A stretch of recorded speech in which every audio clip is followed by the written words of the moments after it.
Welcome to special analysis. నేను రమా మండవ. ఈ రోజు అనాలిసిస్లో భాగంగా మనం తీసుకోబోతున్న టాపిక్ ఏంటంటే పిఠాపురంలో పవన్ గెలుపు.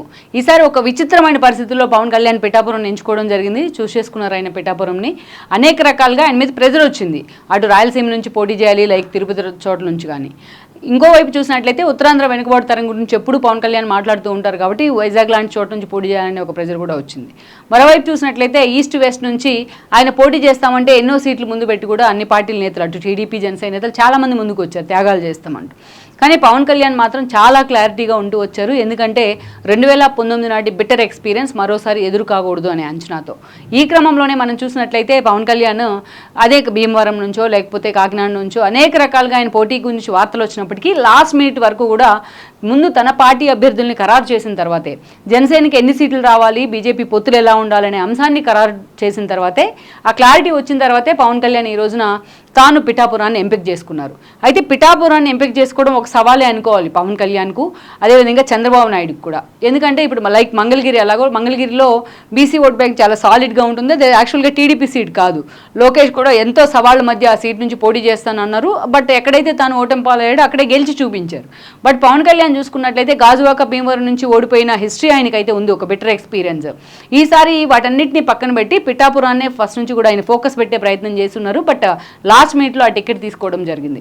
ఇది పిఠాపురంలో ఎప్పుడైతే పవన్ కళ్యాణ్కి టికెట్ అనౌన్స్ చేస్తున్నారో అక్కడ వర్మ ఆల్రెడీ ఒక ఎస్టాబ్లిష్డ్ లీడర్గా ఉన్నారు. దాదాపు 1,00,000 పైగా పిఠాపురంలో ఆయనకు ఓట్ బ్యాంక్ ఉంది వర్మకు. బట్ ఎప్పుడైతే పవన్ కళ్యాణ్ అక్కడి నుంచి టికెట్ అనౌన్స్ చేయాలి అనుకున్నారో చంద్రబాబు నాయుడు, వర్మ దానికి అడ్డు పుల్ల వేసే ప్రయత్నం చేశారు. కానీ అలాంటి వర్మను చంద్రబాబు నాయుడు పిలిపించుకున్నారు, మాట్లాడారు, కన్విన్స్ చేశారు. పవన్ గెలుపులో నువ్వు కీలక పాత్ర పోషించాలంటూ కూడా చెప్పి కన్విన్స్ చేసే ప్రయత్నం చేశారు.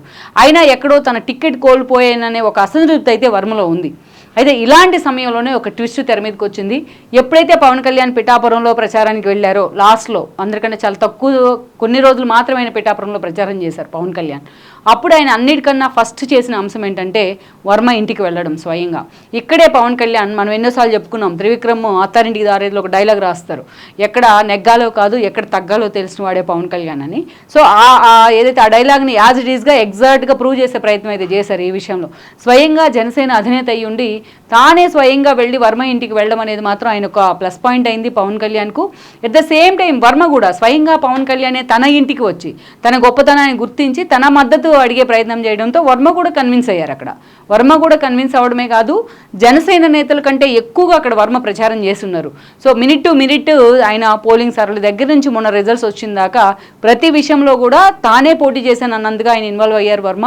పవన్ కళ్యాణ్ గెలుపు కోసం జనసేన కంటే వర్మ ఎక్కువగా కష్టపడ్డారంటంలో కూడా ఆశ్చర్యం లేదు.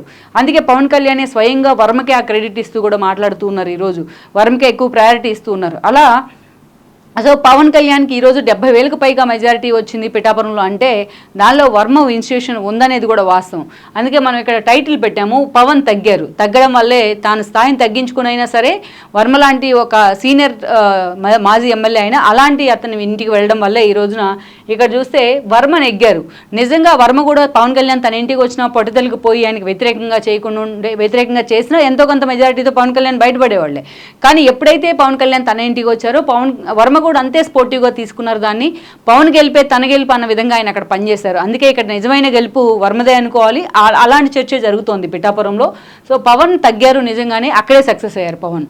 ఎక్కడైతే పవన్ తన ఇంటికి వచ్చినప్పుడు నిజంగానే అది నెగ్గడమైంది. ఈరోజు పవన్ గెలిపే వర్మ గెలుపు అన్నట్టుగా పిఠాపురం ప్రజలు మాట్లాడుకుంటూ ఉన్నారు. ఆ స్థాయిలో నెగ్గగలిగారు. రెండు అపోజిట్ పార్టీస్లో, ఒక టీడీపీలో ఒకరు జనసేనలో ఉండి జనసేన అధినేతగా ఉండి ఇద్దరు ఆ స్థాయిలో కలిసిపోయి పనిచేయడం అనేది, వర్మను కూడా ఆ స్థాయిలో జనసేన శ్రేణులు ఓన్ చేసుకోవడం అనేది అది నిజంగానే ఒక వండర్ అని చెప్పుకోవాలి పిఠాపురం వేదికగా. సో అందుకే ఇక్కడ పవన్ తగ్గారు, వర్మ నెగ్గారు అని కూడా మనం టైటిల్ పెడతాం జరిగింది. అదేవిధంగా దాని కంటిన్యూషన్గా ఇంకో టైటిల్ కూడా ఇచ్చాం, ముద్రగడ పేరు మార్చుకున్నారు అని. ఇక్కడ అటు జనసేన అధినేత పవన్ కళ్యాణ్ కావచ్చు, ఇటు టీడీపీ నేత వర్మ కావచ్చు, వాళ్ళు ఎలాగైతే జూనియర్స్, ఇటు ముద్రగడ పద్మనాభంతో పోలిస్తే అటు రాజకీయాల్లో కావచ్చు, ఇటు ఏజ్లో కావచ్చు, అటు పరిణతిలో కావచ్చు, మిగతా విషయాలు అన్నింటిలో కూడా వాళ్ళు జూనియర్సే పవన్ కళ్యాణ్ కానీ వర్మ కానీ వెన్ కంపేర్డ్ విత్ ముద్రగడ. కానీ ఇక్కడ మాత్రం ముద్రగడ తన చేతులారా సెల్ఫ్ గోల్ చేసుకునే ప్రయత్నం అయితే చేస్తున్నారు. ఎప్పటి నుంచో కూడా మనకు తెలిసిందే ఆయన టీడీపీ నుంచి అదేవిధంగా కాంగ్రెస్లో పలు కీలక పదవులు కానీ కాపు సామాజిక వర్గం పేరుతోనే ఆయన చేసిన హడావిడి కానీ మనకు తెలిసిందే. చంద్రబాబు నాయుడు హయాంలో రిజర్వేషన్ల పేరుతో తుని లాంటి ఒక ఇన్సిడెంట్స్, కాపు సామాజిక వర్గ ఉద్యమాన్ని ఒక మోనోపలిగా ఆయన తీసుకెళ్లే విధానంతో చాలామంది మొదట్లో ఆయనకు మద్దతు ఇచ్చిన వాళ్ళంతా కూడా ఆయన నుంచి డైవర్స్ కావడం జరిగింది. మనం చూసినట్లయితే అప్పట్లో దాసనారాయణ కానీ చిరంజీవి లాంటి వాళ్ళు, పార్టీలకు అతీతంగా గంటా లాంటి వాళ్ళు, రాధా లాంటి వాళ్ళు ఎంతోమంది ముద్రగడకి మద్దతు తెలిపినా ఆ తర్వాత రోజుల్లో ఆయన వన్ సైడెడ్గా టువర్డ్స్ టు వైసీపీ విధంగా ఉద్యమాన్ని లీడ్ చేశారు. అందుకే అందరూ కూడా ఆయన నుంచి డిఫర్ అయి ఉన్నారు. అప్పటి నుంచి ఆయన వైసీపీతోనే జర్నీ చేస్తూ వచ్చారు అనఫిషియల్గా. ఇక మొన్నటి ఎన్నికలకు ముందు పోటీ చేస్తారనే చర్చ జరిగినప్పటికీ పోటీకి దూరంగా ఉన్నారు.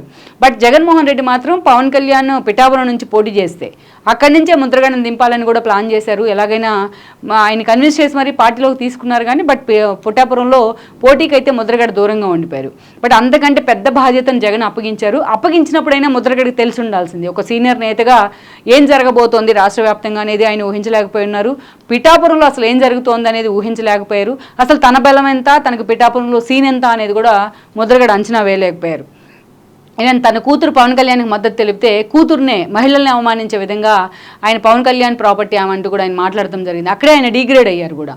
సో ఎప్పుడైతే ఇక అంతేకాదు తన వయసును కూడా మర్చిపోయారు, ఆయన తన ఏజ్ని కూడా మర్చిపోయి పవన్ కళ్యాణ్ కనుక పిఠాపురంలో గెలిస్తే తన పేరు పద్మనాభ రెడ్డిగా మార్చుకుంటానంటూ కూడా మాట్లాడారు ఆయన ఆ రోజున.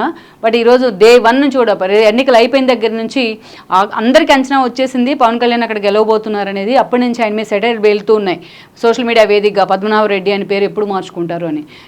ఈ టెన్షన్ భరించలేక రిజల్ట్స్ వచ్చిన తర్వాత ఆ ప్రెజర్ తీసుకోలేక ఆయన మీడియా ముందుకు వచ్చారు. తన పేరు మార్చుకోవడానికి కూడా రెడీ అయ్యారు ఈ రోజున. మరి రెడ్డి సామాజిక వర్గం నేతలు మాత్రం కొంతమంది సోషల్ మీడియా వేదికగా పోస్టులు పెడుతున్నారు, మా కమ్యూనిటీలోకి నీలాంటి వాడు వద్దు అనేసి. మొత్తానికైతే పద్మనాభ రెడ్డి అని పేరు మార్చుకున్నారు ఆయన. సో చూసినట్లయితే ఇద్దరు జూనియర్లు పద్మనాభరెడ్డి కంటే వాళ్ళు చూపించిన ఒక పరిణతి కానీ, తన ఏజ్ ఎక్కువైనా తన డిగ్నిటీని పక్కన పెట్టి మరి ఈయన బిహేవ్ చేసిన విధానం కానీ ఈ రోజున రాజకీయాల్లో ఎలా ఉండాలి, రాజకీయాల్లో ఎలా ఉండకూడదు అనడానికి ఈ ముగ్గురు కూడా ఒక లైవ్ ఎగ్జాంపుల్స్ అని మనం అనుకోవాలి. అందుకే మనం ఈ టైటిల్ పవన్ తగ్గారు, వర్మ నెగ్గారు అండ్ ముద్రగడ పేరు మార్చుకున్నారనే టైటిల్ ఇవ్వడం జరిగింది. సో మొత్తానికైతే పిఠాపురంలో ఒక అత్యధిక మెజారిటీతో ఈరోజు పవన్ కళ్యాణ్ ఒక ట్రెండ్ సృష్టించడం అయితే మాత్రం జనసేనకి ఈరోజు ఒక బూస్ట్ అని మనం చెప్పుకోవచ్చు. ఈ వీడియో మీకు నచ్చినట్లయితే please share, like and subscribe R24 Telugu.